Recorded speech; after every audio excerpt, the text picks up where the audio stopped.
Blaise Cendrars, Otto Dix, Maurice Ravel, 3 génies de l'écriture, de la peinture et de la musique convoqués sur scène. Voilà ce dont a eu envie Nadège Coste de la Compagnie des Quatre Coins pour témoigner de la Grande Guerre, une réunion placée sous le signe du réveil des sens pour un spectacle immersif et sensoriel. C'est les 3 artistes qui m'ont le plus touchée, que ce soit dans l'écoute, dans le regard ou dans la lecture. Et j'avais envie que les spectateurs, comme moi, soient tous ensemble avec l'équipe et qu'on crée notre propre instant de mémoire autour de cette guerre. Car ici, pas de scène à proprement parler. Les comédiens déambulent entre les spectateurs, leur font face ou leur tournent le dos, chacun créant son propre instant de mémoire, un voyage, une expérience, bien plus qu'un spectacle.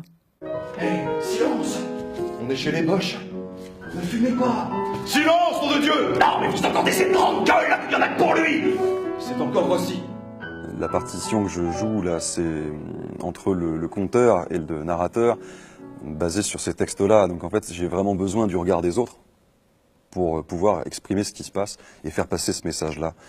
Mais il y a une sorte d'obligation d'archéologie émotionnelle. C'est-à-dire qu'il faut essayer de passer sur des textes qui sont d'une dureté étonnante. Et ça, il faut les dire pour éviter de tomber dans une émotion qui serait pas juste. Et en passer par le corps aussi, ces corps meurtris qui en disent long sur le chaos.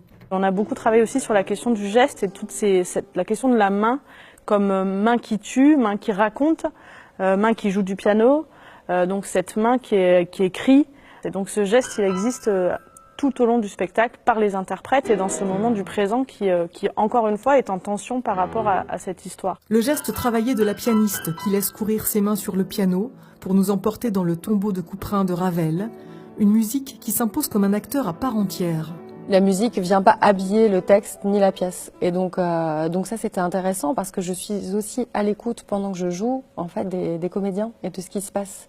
Même si je suis toujours de dos et que je les vois pas en fait. En fait, il y a ce travail de construction et de déconstruction et en fait qu'on pourrait un peu mettre en parallèle avec la culture indienne de Shiva en fait. De ce renouvellement perpétuel de la vie en rapport avec la guerre. Et de cette pulsion de vie aussi qui anime les combattants, pulsion qui les conduit au pire pour survivre, car quel que soit le camp, la guerre nous tire vers le néant.